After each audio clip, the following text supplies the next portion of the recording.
ta sagesse, elle dirige mes mots. Tu lis en moi, tu connais mes défauts. Tu es comme une merveille au pire de... Nous prions. Nous te disons merci, Père éternel. Toi qui dans ton grand amour ne cesses de nous faire du bien. Tu pourvois à tous nos besoins et manquements, tu assures notre sécurité. Depuis l'aube matinière, tu prends soin du grand, du petit. Tu nous donnes de d'œuvrer à l'ombre de tes ailes protectrices. En ce moment, nous sommes à l'école du Seigneur.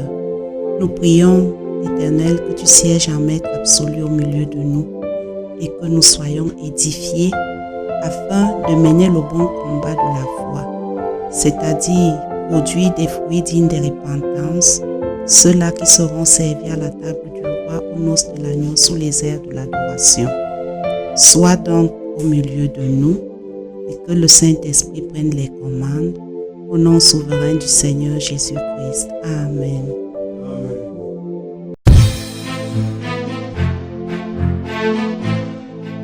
Nous allons parler aujourd'hui, ce soir, de la responsabilité spirituelle du chrétien. Puisque nous êtes tous des jeunes parents, nous devons savoir comment nous comporter pour que demain, nous ayons une postérité qui ne mendiera pas son pain. Essayons d'ouvrir la parole de Dieu dans le livre de Psaumes et nous écoutons ce que notre aïeul, le roi David, a dit. Je pense que c'est Psaume chapitre 37, verset 25. J'ai été jeune, j'ai vieilli. Je n'ai point vu le juste abandonné, ni sa postérité mangeant son pain. S'il faut être juste et avoir une postérité qui demain ne mendiera pas son pain, il faut nous armer vraiment de la connaissance de ce que c'est qu'il faut être responsable spirituellement. Et pour être responsable spirituellement, pour être juste, comme il a dit, le juste, il n'a pas vu le juste abandonné. Essayons de prendre le cas de Job. Job, le chapitre 1, je pense à partir du verset 5. Qu'est-ce que Job faisait pour sanctifier sa maison? En attendant, il faut d'abord que nous comprenions. Nous savons l'histoire de Job. Nous savons les coups qu'il a eus. Mais nous avons aussi vu la récompense qu'il a eue par la suite. Et je tiens à préciser un fait. Il y a des réalités qui, au moment de Job, étaient possibles parce que même tout ce qu'il a eu, la multiplication et tout le reste, ce n'était pas avec une autre femme, c'était toujours avec sa même femme, sa même épouse. Mais nous savons qu'au jour d'aujourd'hui, à un certain âge, la femme entre en ménopause. Cela signifie qu'elle ne peut plus naturellement procréer. Bon, il est vrai que la science suit son cours. Donc, nous devons voir ça puisque la parole de Dieu est pérenne. Elle est la même. Donc, nous savons notre part de responsabilité. Nous ne pensons pas que nous allons faire aider. Ce sera la même chose que ce qui s'est produit chez Job. Non. Mais ce sera le même problème puisque l'homme est le même. Essayons donc de lire l'attitude de Job concernant sa postérité, c'est-à-dire ses enfants. Qu'est-ce qu'il faisait? Dans le livre de Job, chapitre 1, à partir du verset 5. Et quand les jours du festin étaient passés, Job appelait et sanctifiait ses fils, puis il se levait de bon matin et offrait pour chacun d'eux un holocauste. Car Job disait, peut-être mes fils ont-ils péché et ont-ils offensé Dieu dans leur cœur. C'est ainsi que Job avait coutume d'agir. C'est bien. Job avait coutume d'agir de cette manière. Mais au jour d'aujourd'hui, nous-mêmes nous connaissons ce que nous vivons. Il y a des enlèvements, il y a des crimes rituels, il y a, je ne sais pas, des enlèvements avec demande de rançon, il y a la vente des organes, il y a beaucoup de choses. Le chrétien d'aujourd'hui a une responsabilité spirituelle plus élargie, au-delà de la famille. Aujourd'hui, ce n'est plus le contexte seulement des enfants, au-delà de la famille, c'est-à-dire chrétiens et dans la famille, c'est-à-dire voisins, collègues de service et même dans la famille. Nous considérons ici la famille comme étant composée des ascendants, des descendants et des collatéraux.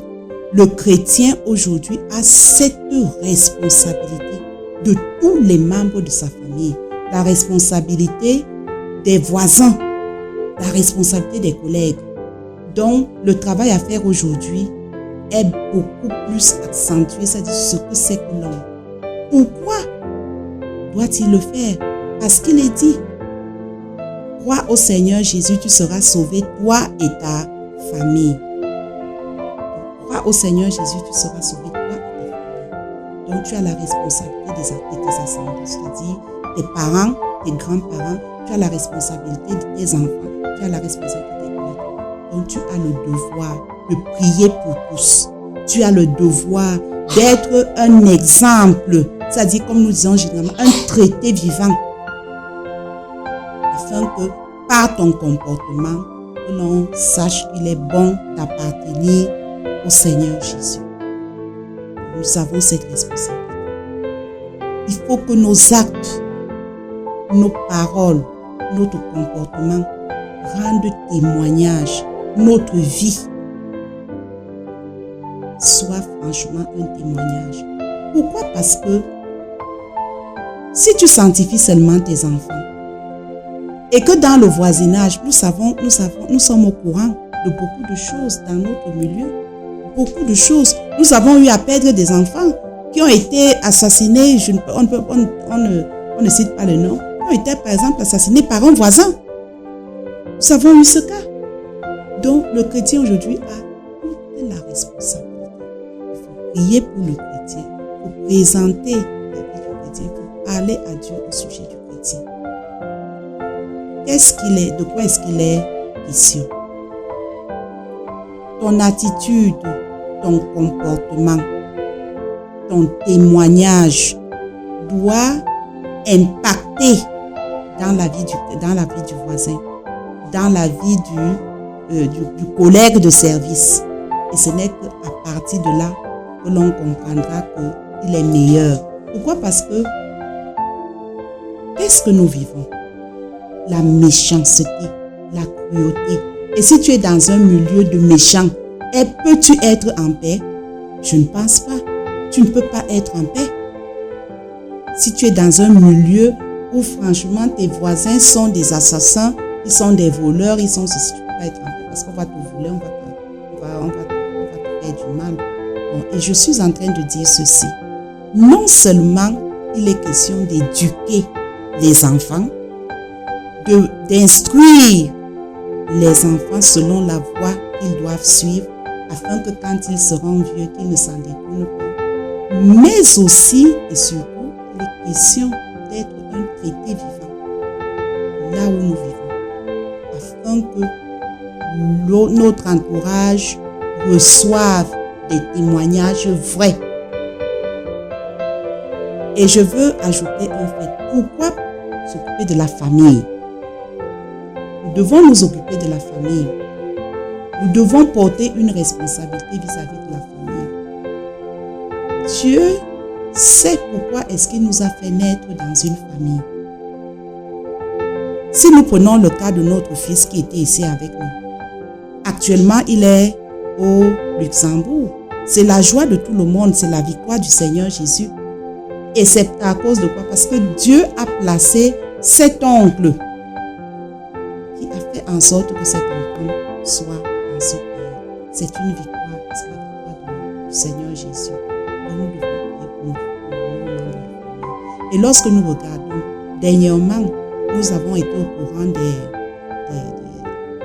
si je prends le cas du Maroc, il y a eu des tremblements de terre. Nous avons été au courant qu'il y a des Camerounais qui sont décédés dans des tremblements de terre. Ce sont les membres d'une famille.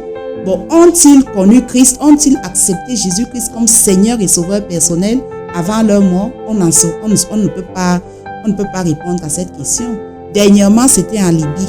Nous avons tous vu des images du naufrage, l'inondation.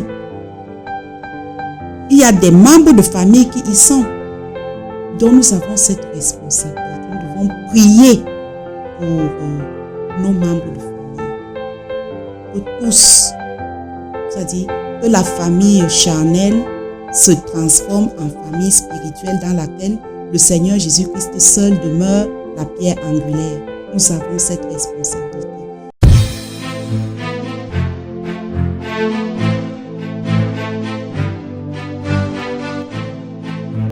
Oui, maman, j'ai une question là. Donc, ça veut dire que, vu l'attitude de Job, que le chrétien, la responsabilité d'un chrétien est de pouvoir amener ses enfants à connaître la vie chrétienne, de pouvoir leur montrer même, je ne sais pas si on parle de la confession, s'ils peuvent parfois venir rentrer à la maison et s'humilier devant Dieu, c'est la responsabilité du parent. Merci pour ta question, vraiment. Elle est la bienvenue. C'est la responsabilité du parent d'instruire l'enfant. Tu ne saurais prier et laisser tes enfants en dehors de ta prière. Quand tu te lèves le matin, tu réveilles les enfants pour prier ensemble. C'est toi qui enseignes le B.A.B.A. de la prière à tes enfants. Et c'est ainsi que même quand toi tu vas sortir, les enfants resteront prier pour toi. Ce n'est pas ça. C'est ça. Donc tu ne peux pas être chrétien vraiment et mettre tes enfants à l'écart. Ce n'est pas possible. C'est pas possible. Parce que les enfants ne seront que ce que toi, le parent, tu en as fait. C'est ça. L'enfant reflète le parent. Et vous voyez très souvent, quand vous allez essayer de m'excuser, chez moi, par exemple, l'échec de mon élève est mon échec. L'échec de mon élève est mon échec. L'échec de mon enfant est mon échec. Donc, on instruit l'enfant selon la voie qu'il doit suivre. Pour ce faire, c'est la prière. On apprend à l'enfant la prière, la sanctification. On lui inculque les notions de base de l'éducation. Nous savons que l'enfant ne doit pas mentir, l'enfant ne doit pas voler, tout ça c'est l'éducation de base. Il le faut. Et à cela s'ajoute la vie de prière. Ne pas négliger. Parce qu'il y a même des règles de morale. Et cela s'ajoute le plan spirituel qui est très important parce que lorsqu'il y a la santé spirituelle, c'est elle qui coordonne toute la vie de l'être humain. Avec la santé spirituelle, on a le succès, on a la santé physique, on a la santé matérielle. Donc on ne peut ne pas inculquer la notion de base spirituelle. C'est ce que le tout parent doit s'atteler. Je pense avoir répondu à moins ce que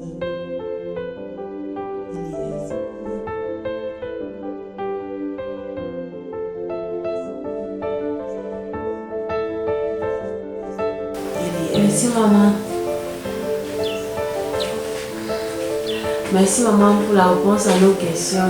Et je voudrais ajouter à cela ma préoccupation. Vous avez parlé ici des tout petits enfants. Et vous avez parlé de la Bible qui nous instruit en disant, qui nous demande d'instruire les enfants selon la voie qu'ils doivent suivre. Et là vous avez parlé de la prière, d'apprendre aux enfants des valeurs chrétiennes. Bon, j'aimerais savoir, qu'en est-il d'une personne adolescente ou alors un adulte à qui on a peut-être prêché la bonne nouvelle et qui je ne sais pas, qui traînent encore le Merci pas pour cette à accepter l'évangile. Est-ce que nos prières vont marcher à son Oui, sujet? parce que ça, il y a le verset qui dit priez sans cesse. Priez sans cesse. Et sans ce verset dans le vocabulaire, instruis l'enfant selon la motivation. Et quand il sera, il ne s'en détournera. Pourquoi? Parce que nous savons les limites d'un parent. Quand l'enfant est encore petit, il est facile pour le parent de le porter pour l'amener à l'église. Toute autre chose n'est que pure grâce de l'Éternel. Toute autre croissance spirituelle, c'est la semence de la parole de Dieu qui germe en nous et qui lui donne d'avoir, de revêtir des arbres spirituels et d'être la responsabilité.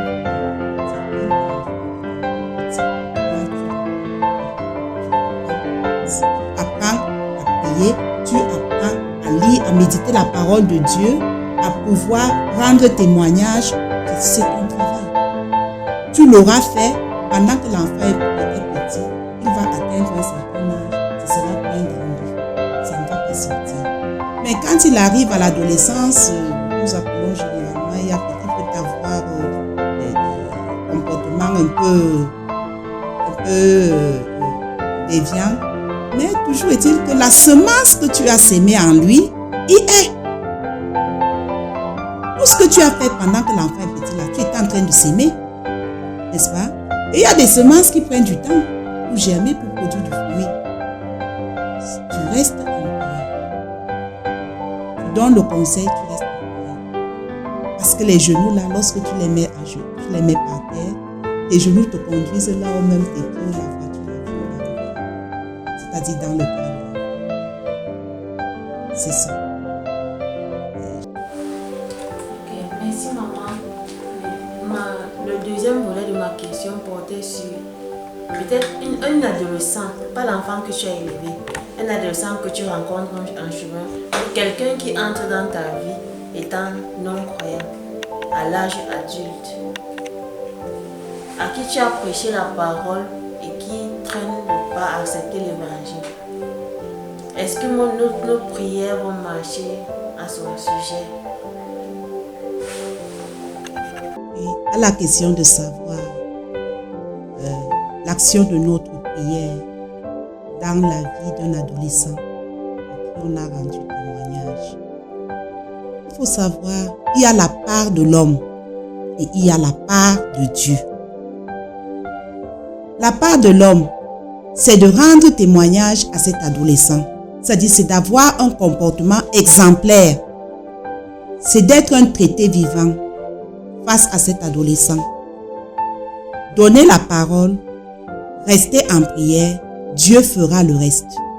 Parce que c'est lui qui arrose la semence et qui fait croître. Donc, ne regardez pas, c'est pas du ressort de la compétence, c'est pas du ressort de l'homme. Dès que tu donnes la parole à un adolescent, aussitôt, cet adolescent va croire et il va persévérer. Ce n'est pas du ressort. Puisque même le Seigneur Jésus-Christ a dit que nul ne peut venir à lui si le Père ne l'attire. Donc, tu fais ta part parce que c'est pour cela que Dieu t'a investi. Dieu t'a investi pour une mission qui est celle de faire de toutes les nations ses disciples du Seigneur Jésus-Christ. Donc, tu fais ta part. Toute autre chose, c'est du ressort et de la compétence de son Créateur. Car lorsque tu rends témoignage à un adolescent, qu'est-ce qu'il a reçu dans son enfance? Tu ne sais pas. Il faut faire un nettoyage que seule la parole de Dieu peut le faire. À un certain moment, la maman nous a dit, déjà il faut rappeler que la maman est une enseignante. La maman nous a dit que même dans une salle de classe, le chrétien a sa part de responsabilité. Je voudrais savoir comment le chrétien qui est enseignant devrait-il se comporter pour porter, pour être responsable, avoir une responsabilité spirituelle dans sa salle de classe. Et pour pouvoir être ce genre qui sanctifie sa salle de classe et qui est capable de comprendre les problèmes spirituels des enfants qui viennent de part et autre. Rappelons qu'il y a une histoire où un enfant est venu avec un serpent à l'école. Donc, comment l'enseignant chrétien devrait se comporter à ce niveau-là? Merci pour la question.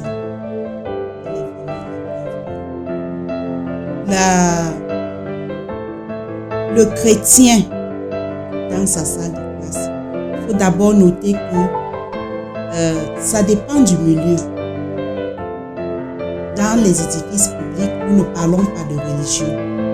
Il n'est pas question là-bas de l'église ou bien de la parole, de prêcher la parole de Dieu. C'est juste le comportement.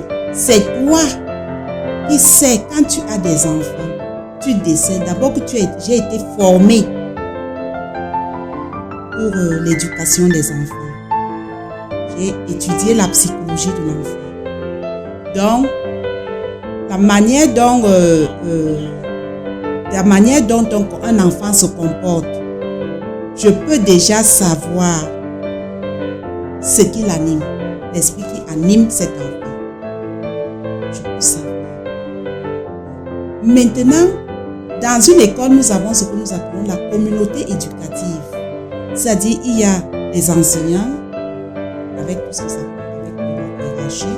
Il y a les enfants que dont nous avons la charge d'éduquer, et il y a les parents. Donc, je ne peux travailler seul à ce niveau-là. À moins que les parents fassent appel. Donc, c'est un cas réel. Dans une école, il y avait un enfant qui était venu avec le serpent bois dans son sac. C'est pas une histoire, c'est pas je peux dire. Il est question de l'école de Mabanga, la descente de la gare. Oui. Un enfant était venu avec un serpent, venait souvent avec un serpent bois dans son sac. Et excusez-moi de vous dire, je veux bien amener ça parce que quand on parle de la responsabilité chrétienne, la responsabilité du parent, il faut bien qu'on sache qu'il y a beaucoup de choses qui se passent dans les milieux. Beaucoup de choses se passent. L'enfant venait avec le serpent bois dans son sac. Et il avait intimé l'ordre qu'aucun enfant ne dénonce, que l'enfant qui dénoncera va mourir.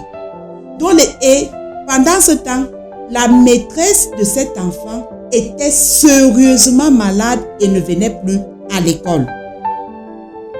La directrice, qui aujourd'hui est retraitée, avait donc pris soin de diviser les enfants, envoyer une partie d'enfants dans la classe d'une maîtresse et l'autre dans la classe d'un maître. Et celui-ci s'aimait la terreur. C'est un voisin. En ce moment, l'école de Mabanga là n'était pas encore clôturée. C'est un voisin de passage qui a donc vu que effectivement la tête de serpent que l'enfant avait n'était pas un jouet parce que les yeux, les paupières du serpent faisaient des mouvements. Et c'est ainsi que le voisin a pris cet enfant et amené chez la directrice. La tête avait l'air petite et le corps du serpent était volumineux. On se posait même la question de savoir comment ce petit enfant réussissait à transporter ce serpent. Et quand on est arrivé, et c'était au moment où il y avait ce que nous appelons généralement le stage, c'est-à-dire il y avait les élèves maîtres en stage dans cette école. Et effectivement, on a demandé, et il y a effectivement le serpent dans le sac. Il a dit oui, il a ouvert le sac et on a vu le serpent. Nous comprenons donc que nous avons beaucoup à faire en ce qui concerne nos enfants. Donc, face à cette situation, je ne sais pas si vous voulez que je vous dise comment l'histoire s'est achevée. Je pense que ce n'est pas ça l'objet de notre rencontre. Oui. Parce que le papa était venu, le papa de cet enfant était venu puisque c'était le commissaire du génie. La génie était encore là en haut de cette école. Et il a dit, le parent a dit, non, sa chose n'arrive pas. Sa chose et on a remis sa chose entre les mains. C'était passé comme ça. Effectivement, les enfants, nos enfants, dans un milieu scolaire, sont au milieu de ceux dont nous ne connaissons la vie. Tel que nous avons dit, nous devons inculquer les valeurs spirituelles à nos enfants. C'est ainsi aussi de la même manière que ceux du dehors inculquent aussi leurs valeurs à leurs enfants. Donc si toi tu as ton enfant et que tu n'apprends pas la vie de prière, de sanctification, de méditation de la parole de Dieu à ton enfant, il sera la proie de ceux de dehors. Parce que ceux de dehors, ceux du camp adverse, vous avez vu qu'il a remis son boa à son enfant qui est parti avec ce serpent à l'école. Donc si toi tu ne remets pas la vie de sanctification, de prière à ton enfant pour qu'il aille avec à l'école, vous savez ce qui va se passer par la suite. Nous avons donc ces enfants. Nous savons que ces enfants sont sorciers. Il y a plusieurs qui sont sorciers. Et nous veillons à cela. Par la grâce de Dieu, lorsque l'enseignant est chrétien, partout où il foule le pied, il prend autorité. Donc ce n'est que ça. Ce n'est pas une école spirituelle ou bien quoi que non. C'est seulement que quand tu arrives dans un milieu en tant que chrétien, tu prends autorité. Tout genou fléchisse. Toute autre puissance qui ne confesse pas Jésus-Christ est anathème. Nul et sans effet. C'est comme ça. Donc voilà rien que ce que le chrétien peut faire. Mais sinon que dans le milieu, non. Et dans ce milieu, vous savez, par exemple, je suis à la maternelle. Il y a plusieurs fois, on a dit que les maîtresses de la maternelle mangent les goûters des enfants, et ainsi de suite. Il ne faut vraiment pas que tu sois nommé dans une saleté pareille. Donc, tu gardes ton identité chrétienne et tu restes enfant de lumière. Tu es chrétienne, tu restes enfant de lumière. Tes collègues le savent, ta hiérarchie le sait. Si bien que quand on va même dire quelque chose contre toi, c'est d'abord tes collègues vont dire que non. On émet d'abord un recul. On dit que non, il faut d'abord bien, parce qu'elle n'est pas, ou bien il n'est pas de ce genre. Ok. Bon, maman, merci pour cet entretien. Nous sommes beaucoup édifiés et j'avais encore une question à poser. Puisque nous sommes en train de parler de la responsabilité chrétienne, prenons l'exemple sur Job qui sanctifiait ses enfants. Bon, moi, je veux poser une question en tant que mère de famille et femme mariée. Puisque la parole nous a dit dans 1 Corinthiens 7, verset 14, le mari non-croyant est sanctifié par la femme et la femme non-croyante est sanctifiée par le mari. Bon, il y a une question qui me taraude l'esprit. Comment est-ce que le mari non-croyant est sanctifié par sa femme? Quel est le sens de la sanctification dans ce domaine? Très bonne question. Les enfants de Job n'étaient-ils pas sanctifiés par leur papa? Oui. Les enfants de Job étaient sanctifiés par leur papa. C'est de la même manière que ton mari est sanctifié par toi, son épouse. C'est-à-dire, tu passes ton temps devant Dieu par ton comportement, par ta prière, ta méditation, la parole. Lorsque nous disons prier sans cesse, ce n'est pas que tu es toujours à genoux. Tu peux être même au marché. Une pensée te traverse l'esprit concernant ton mari. Immédiatement, si cette pensée est négative, puisque tu es à l'image et à la ressemblance, immédiatement, tu émets une prière pour contrecarrer l'action de l'adversaire sur toi. C'est pour cela que nous devons demeurer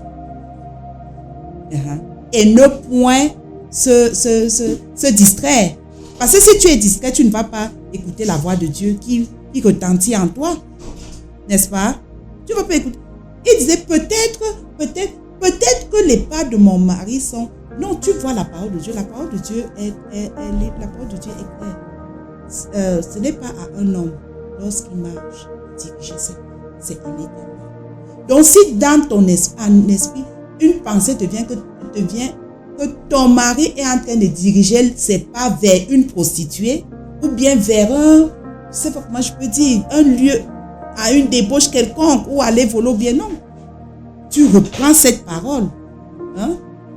Ce n'est pas à un homme lorsqu'il marche de diriger ses pas, mais c'est à l'Éternel de diriger les pas d'un homme.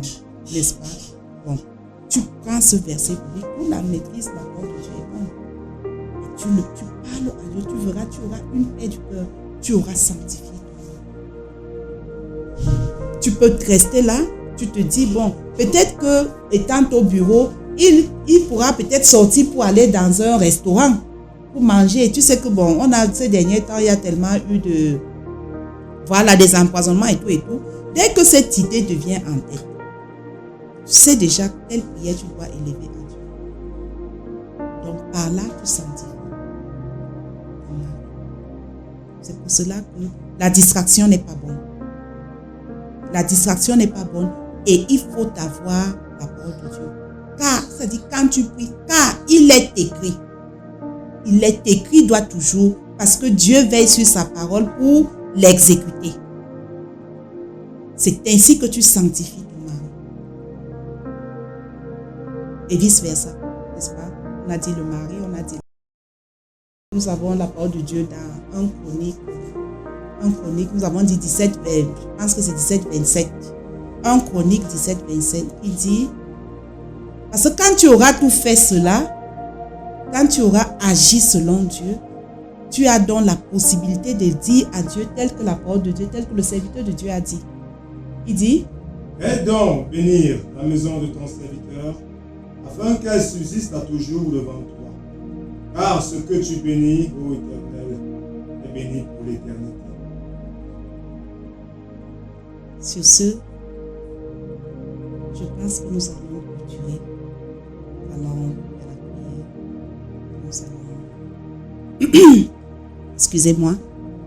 Nous allons mettre la clé sous le paillasson. Nous prions. Merci pour ce temps au-devant de toi, Père éternel. Toi qui fais couler nos vies dans les entrailles de ta miséricorde et qui nous donne de partager ces mets séculants par ta parole, par l'explication du livre. Nous te disons merci. Merci Dieu des armées, parce que au temps convenable, tu te manifestes toujours dans nos vies. C'est toi qui guériras en notre faveur. C'est toi qui, ô éternel Dieu, fais de nos ennemis tes ennemis, de nos adversaires tes adversaires. Tu nous soutiens sur ce chemin éternel. Tu nous fortifies, tu nous encourages, tu nous exauces. Merci pour cette soirée au-devant de toi. Que ce que nous avons partagé, ô Éternel, trouve en chacun de nous le terrain fertile. Que l'explication du livre soit gravée sur le tableau de nos cœurs en lettres d'or, afin qu'elle revienne en nous comme sur un écran, partout où besoin s'en faut, car nous combattons par il est écrit. La nuit s'avance, nous allons rentrer. Et nous prions, Père éternel Dieu, que tu assures notre sécurité. Nous prions, Dieu des armées, que tu donnes à chacun de nous, éternel Dieu, de partager cette parole dans nos familles respectives. Prends le contrôle de nos vies et, éternel Dieu, laisse en sorte que chacun de nous repose à l'ombre de tes ailes protectrices sous l'abri du Très-Haut. Au nom puissant du Seigneur Jésus-Christ. Amen.